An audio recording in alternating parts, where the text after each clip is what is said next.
Hello friends, இப்போ நம்ம cash ஃப்ளோவில் லாஸ்ட் வீடியோவில் என்ன பார்த்தோம்? நம்ம லாஸ்ட் கிளாஸில் வந்து கான்செப்ட் மட்டுமே ஒரு 1 hour நம்ம பார்த்துருப்போம். வீடியோவில் கேஷ் ஃப்ளோ கான்செப்ட் மட்டுமே நம்ம 1 hour பார்த்துருப்போம். இப்போ நீங்கள் அந்த அந்த கான்செப்ட் மட்டும் தரவா இருந்தாலே உங்களுக்கு கேஷ் ஃப்ளோ ரொம்ப ரொம்ப ஈஸின்னு சொன்னேன். இப்போ நம்ம ஜஸ்ட் வந்து இதுல எல்லாம் ஜஸ்ட் 2 mark இல்லுஸ்ட்ரேஷன்ஸா பார்ப்போம். ஜஸ்ட் 1 wordல கேட்க வாய்ப்பு இருக்கு 2 markக்கு.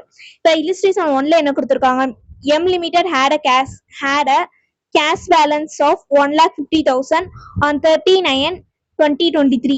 On 15/10/2023, M Limited used a cash balance to purchase a short-term deposit with a maturity of 3 months. How should this be shown in the statement of cash flow to be prepared for a quarter ended 31/12/2023? இப்போ இங்க என்ன கொடுத்துருக்காங்கன்னா cash balance கொடுத்துருக்காங்க. Next வந்து என்ன கொடுத்துருக்காங்கன்னா அந்த cash balance மட்டும் கொடுத்துருக்காங்க. அது ஷார்ட் டேர்ம் டெபாசிட்னு சொல்லியிருக்காங்க. இப்ப கேஷ் ஃப்ளோ ஸ்டேட்மெண்ட்ல அது எங்க வரும்னு கேக்குறாங்க. அதாவது ஆப்ரேட்டிங் ஆக்டிவிட்டிஸ்ல வருமா, இன்வெஸ்டிங் ஆக்டிவிட்டிஸ்ல வருமா, ஃபைனான்சிங் ஆக்டிவிட்டிஸ்ல வருமா? நம்ம கேஷ் பேலன்ஸ் எடுப்போமா? லாஸ்ட் எல்லா ஆக்டிவிட்டிஸையும் முடிச்சுட்டு நெக்ஸ்ட் ஏபிசி நம்ம ஆட் பண்ணுவோம்ல, ஆட் பண்ணிட்டு தான் நெக்ஸ்ட் ஓப்பனிங் பேலன்ஸை ஆட் பண்ணுவோம். அதாவது கேஷ் ஆட் பண்ணா நம்மளுக்கு வர்ற ஆன்சர் என்னவா இருக்கும்? க்ளோசிங் பேலன்ஸா இருக்கும். அப்ப இந்த 3 ஆக்டிவிட்டிஸ்லயும் எங்கேயுமே வராது. அப்ப நம்ம எழுதணும் as per this Indian Accounting Standard 7, cash flows exclude movements between items that constitute cash or cash equivalents as these components are part of cash management. அதாவது எந்த பார்ட்குள்ள வரும்? கேஷ் மேனேஜ்மெண்ட் குள்ள தான் வரும். rather than the part of is, அதாவது ஆப்ரேட்டிங்லயோ இன்வெஸ்டிங்லயோ ஃபைனான்சிங்லயோ இந்த cash balance வராது. அப்ப not shown in the statement of cash flows. அவ்வளவுதான், ஜஸ்ட் 2 mark தான். இப்போ கேஷ் பேலன்ஸ் இந்த மாதிரி கொடுத்துட்டு ஷார்ட் டேர்ம் டெபாசிட் கொடுத்து எந்த ஆக்டிவிட்டிஸ்ல வரும் 1 wordல கேட்டா என்ன எழுதணும்?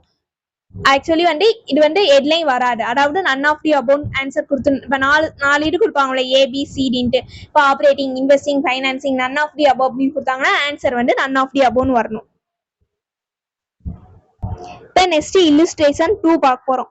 இல்லுஸ்ட்ரேஷன் 2 என்ன சொல்லியிருக்காங்கன்னா ஜஸ்ட் வந்து நம்மள வந்து கிளாசிஃபை தான் பண்ண சொல்லியிருக்காங்க. அதாவது அது எந்த ஆக்டிவிட்டிஸ்ல வரும், இன்ஃப்ளோவா அவுட்ஃப்ளோவான்ட்டு. இப்ப இந்த கொஸ்டின்ல பாருங்களேன், எல்லாமே ஃபர்னிச்சர் ரிலேட்டடா இருக்கா? Furniture furniture furniture furniture furniture ஃபர்னிச்சர்ன்ட்டு அப்படின்னா இப்ப நம்மளுக்கு என்ன இது எல்லாமே ஃபர்னிச்சர் ரிலேட்டடா இருக்குன்னா இப்ப மெயின் கம்பெனியே இது என்னவா இருக்கும்? ஃபர்னிச்சர் கம்பெனியா இருக்கும். இப்போ ஃபர்னிச்சர் கம்பெனியோடது கொடுத்துருக்காங்க. அப்ப இந்த பர்ச்சேஸ் பண்றது, சேல்ஸ் பண்றது எல்லாமே ஆப்ரேட்டிங் ஆக்டிவிட்டிஸ்ல தான் வரும். ஏன்னா இப்ப நம்ம எக்ஸாம்பிள்ஸ் வச்சு பார்த்தோம்ல, பினான்சியல் என்டர்பிரைஸ்னா எப்படி, நான் பினான்சியல் என்டர்பிரைஸ்னா எப்படி.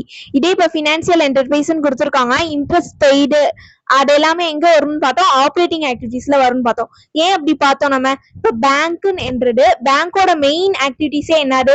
லோன், இன்ட்ரெஸ்ட் பே பண்றது, இல்ல இன்ட்ரெஸ்ட ரிசீவ் பண்றது. அந்த மாதிரி ஆக்டிவிட்டிஸ் தான் அவங்களோட மெயின் ஆக்டிவிட்டிஸ். இப்போ இதே மாதிரி இங்க ஃபர்னிச்சர் கம்பெனி வச்சிருக்கோம்னா என்னோட மெயின் ஆக்டிவிட்டிஸ் என்ன? ஃபர்னிச்சர் சேல் பண்றதா இருக்கும், பர்ச்சேஸ் பண்றதா இருக்கும்.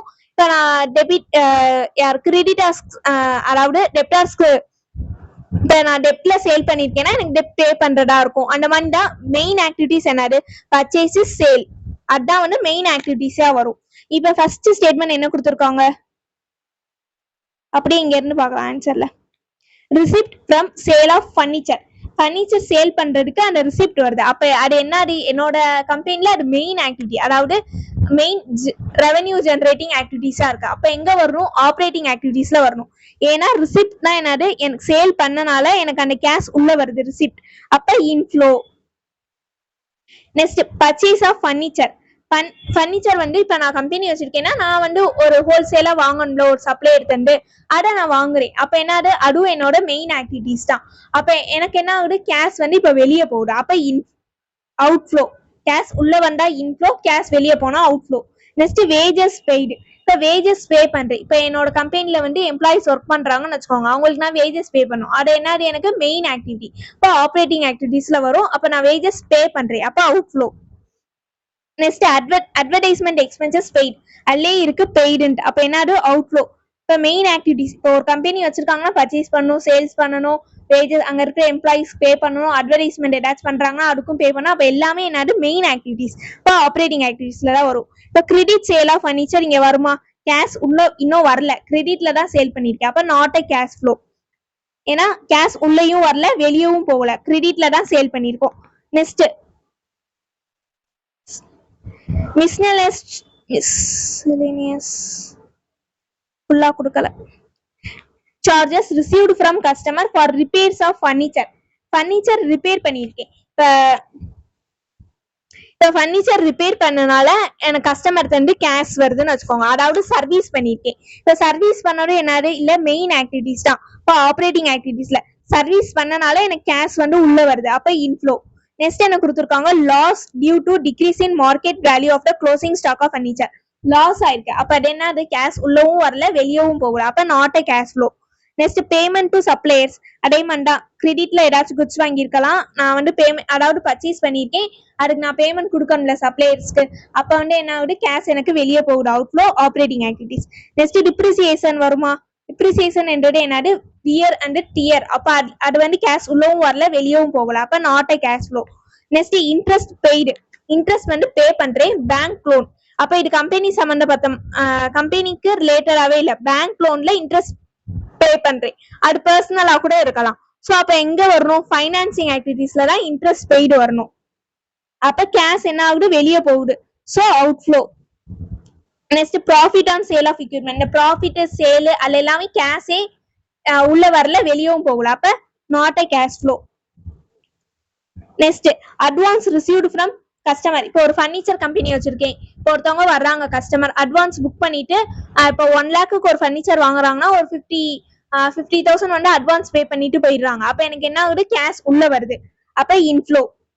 நெக்ஸ்ட் என்ன பண்றோம், ஜிஎஸ்டி பெய்டு பண்றோம், அப்ப ஜிஎஸ்டி பெய்ட் பண்றது என்னது மெயின் ஆக்டிவிட்டிஸ். ஒரு கம்பெனி வச்சிருந்தா நம்மளுக்கு அதுக்கு என்னது டாக்ஸ் பெய்ட் பண்ணணும், டாக்ஸ் பெய்ட் பண்றோம். இப்போ ஆப்ரேட்டிங் ஆக்டிவிட்டிஸ்ல கேஷ் என்ன ஆகுது வெளியே போகுது, பெய்டு பண்ணிருக்கோம், அப்ப அவுட்ஃப்ளோ.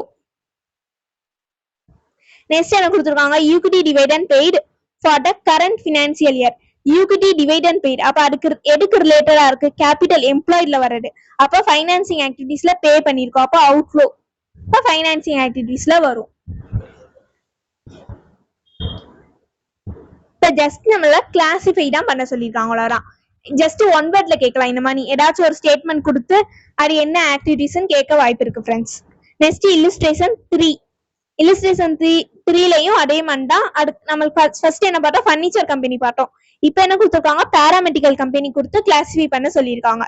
இப்போ என்னது issue of equity shares issue பண்றாங்க, அப்ப எங்க வரணும், equity shares, preference shares, bond, debentures, அது எல்லாமே நம்ம எங்க பார்த்தோம், ஃபைனான்சிங் ஆக்டிவிட்டிஸ்ல பார்த்தோம். இப்ப இஸ்யூ பண்றாங்க, அப்ப என்ன ஆகுது உள்ள வருது ஷேர்ஸ், அப்ப இன்ஃப்ளோ. இதே வந்து பைபேக் பண்றாங்கன்னு கொடுத்துருந்தாங்கன்னா அவுட்ஃப்ளோ போடணும். இப்ப போனஸ் ஷேர்ஸ் இஸ்யூட், அப்ப உள்ள வருது போனஸ் ஷேர்ஸ் இஸ்யூட், அதாவது போனஸ் ஷேர்ஸ் இஸ்யூனா அது என்ன, வித்அவுட் கன்சிடரேஷன்ல இஸ்யூ பண்றது, அப்ப வருமா வராது, not a cash flow. Next right shares issue பண்றாங்க, அப்ப என்ன ஆகுது உள்ள வருது, அப்ப பிளஸ் பண்ணுவோம்ல, அப்ப இன்ஃப்ளோ ஃபைனான்சிங் ஆக்டிவிட்டிஸ்ல. நெக்ஸ்ட் என்ன பண்றோம், பர்ச்சேஸ் பண்றோம் 90% ஆஃப் சப்சிடரி கம்பெனி. நெக்ஸ்ட் என்ன பண்றோம், பர்ச்சேஸ் பண்றோம் 90% ஷேர்ஸ் ஆஃப் சப்சிடரி கம்பெனி. அப்ப எங்க வரணும், பர்ச்சேஸ் பண்றேன் சேல்ஸ் பண்றேன்னா இன்வெஸ்டிங் ஆக்டிவிட்டிஸ்ல. அப்ப பர்ச்சேஸ் பண்ணும்போது என்ன ஆகும், நம்மளுக்கு கேஷ் வந்து அவுட்ஃப்ளோ ஆகும், அப்ப இன்வெஸ்டிங் ஆக்டிவிட்டிஸ் அவுட்ஃப்ளோன்னு போடுறோம். நெக்ஸ்ட் டிவிடெண்ட் ரிசீவ் பண்றேன், அப்ப எனக்கு என்ன ஆகுது கேஷ் உள்ள வருது, அப்ப எங்க வரணும், இன்வெஸ்டிங் ஆக்டிவிட்டிஸ்ல இன்ஃப்ளோ வரணும். நெக்ஸ்ட் திரும்பி டிவிடெண்ட் ரிசீவ் பண்றேன் இன்வெஸ்ட்மெண்ட் பண்ணனால, அதர் கம்பெனில இன்வெஸ்ட்மெண்ட் பண்ணனால, இப்போ இன்வெஸ்டிங் ஆக்டிவிட்டிஸ்ல எனக்கு உள்ள வருது cash inflow. Next payment of licence fee, payment பண்றேன், அப்ப என்ன ஆகுது கேஷ் வந்து வெளியே போகுது, அப்ப அவுட்ஃப்ளோ இன்வெஸ்டிங் ஆக்டிவிட்டிஸ்ல வரும். நெக்ஸ்ட் என்ன பண்றோம், ராயல்டி ரிசீவ்ஸ் வந்து குட்ஸ் பேட்டன்ட், அப்ப குட்ஸ் சர்வீசஸ் குட்ஸ் பேட்டன்ட் தான் கொடுத்துருக்காங்க, ராயல்டி ரிசீவ்டு, அப்ப அது என்னது ஆப்ரேட்டிங் ஆக்டிவிட்டிஸ். ஏன் ஆப்ரேட்டிங் ஆக்டிவிட்டிஸ்ல வருதுன்னு பாருங்க, அது ஏன்னா ராயல்டி என்றது எதுக்கு ரிலேட்டடா இருக்கு, டைரக்ட் எக்ஸ்பென்சஸ்க்கு ரிலேட்டடா இருக்கு, அப்ப எங்க வரணும் ஆப்ரேட்டிங் ஆக்டிவிட்டிஸ்ல. இப்போ ஆப்ரேட்டிங் ஆக்டிவிட்டிஸ்ல ரிசீவ்டு பண்றேன், அப்ப கேஷ் என்ன ஆகுது உள்ள வருது பிளஸ் ஆகுது, அப்ப இன்ஃப்ளோ. நெக்ஸ்ட் என்ன பண்றோம், ரெண்ட் ரிசீவ் பண்றோம் from the letting out of free space, ஃப்ரீயா இருந்த ஸ்பேஸை வந்து நம்ம லெட் அவுட் விட்டு அதுல ரெண்ட் ரிசீவ் பண்றோம், அப்ப என்னது இன்வெஸ்டிங் ஆக்டிவிட்டிஸ். ஏன்னா இப்போ வந்து ரெண்ட் ரிசீவ் பண்றோம்னா என்னது லெட் அவுட் பண்றோம் சம் ஸ்பேஸ், அப்ப அது எல்லாமே என்னது ஒரு அசெட், அசெட் ரிலேட்டடா குட்ஸ் சர்வீசஸ் ரிலேட்டடா வந்தாதான் ஆப்ரேட்டிங் ஆக்டிவிட்டீஸ்ல பார்த்தோம். இதே ஃபிக்ஸ்டு அசெட்டுக்கு ரிலேட்டடா வந்தா நம்ம எங்க பார்த்தோம், இன்வெஸ்டிங் ஆக்டிவிட்டீஸ்ல பார்த்தோம். அப்ப அங்க ரெண்ட் ரிசீவ் பண்றேன், அப்ப கேஷ் வந்து எனக்கு உள்ள வருது, இன்வெஸ்டிங் ஆக்டிவிட்டீஸ்ல போட்டிருக்கோம். Next interest received on loans, same dividend receive பண்ற மாதிரி இன்ட்ரெஸ்ட் ரிசீவ் பண்றேன், அப்ப இன்வெஸ்டிங் ஆக்டிவிட்டீஸ்ல உள்ள வருது. நெக்ஸ்ட் ப்ரிஃபரன்ஸ் டிவிடெண்ட் பெய்டு பண்றேன், பெய்டு பண்றேன்னா எங்க போயிடணும், ஃபைனான்சிங் ஆக்டிவிட்டீஸ்ல போயிடும், அப்ப கேஷ் வந்து வெளியே போகுது, அப்ப அவுட் ஃப்ளோ. அதே மாதிரி இன்ட்ரெஸ்ட் பெய்டு பண்றேன், இன்வெஸ்டிங் ஃபைனான்சிங் ஆக்டிவிட்டீஸ்ல அவுட் ஃப்ளோ.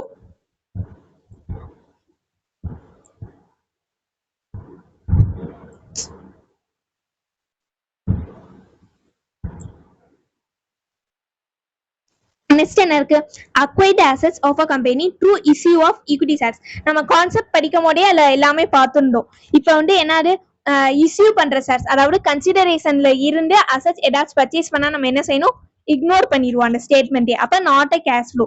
நெக்ஸ்ட் என்ன பண்றோம், பர்ச்சேஸ் குட்வில். இப்போ குட்வில் என்றது என்னது, ஒரு அசெட், அப்ப நம்ம எங்க வரணும், இன்வெஸ்டிங் ஆக்டிவிட்டீஸ்ல பர்ச்சேஸ் பண்றேன், அப்ப கேஷ் என்ன ஆகுது, வெளியே போகுது, அதனால out flow. Next interim dividends paid பண்றேன், பே பண்றேன், அப்ப என்ன ஆகுது, எனக்கு கேஷ் வெளியே போகுது, அவுட்ஃப்ளோ. இப்ப பெய்டு பண்றோம், இந்த இன்டரிம் டிவிடெண்ட்ஸ் பெய்டு எல்லாமே எங்க வரணும், ஃபைனான்சிங் ஆக்டிவிட்டீஸ்ல வரணும். Next sale of investment, sale பண்றேன், அப்ப எங்க வரணும், இன்வெஸ்ட்மெண்ட் அதாவது அசெட்ஸ், அப்ப இன்வெஸ்டிங் ஆக்டிவிட்டீஸ்ல வரும். இன்வெஸ்டிங் ஆக்டிவிட்டீஸ்ல சேல் பண்றோம், அப்ப கேஷ் என்ன ஆகுது, நம்மளுக்கு உள்ள வருது, பிளஸ் ஆகுது, அப்ப இன்ஃப்ளோ. அவ்வளவுதான். இதெல்லாம் 2 மார்க்ல தான் ஃப்ரெண்ட்ஸ் கேட்க வாய்ப்பு இருக்கு. ஸோ வந்து ஜஸ்ட் ஸ்டேட்மெண்ட் மட்டும் ரீட் பண்ணி பார்த்துக்கோங்க, ஏன்னா எதுனாலும் 2 மார்க்ல கேட்க வாய்ப்பு இருக்கு.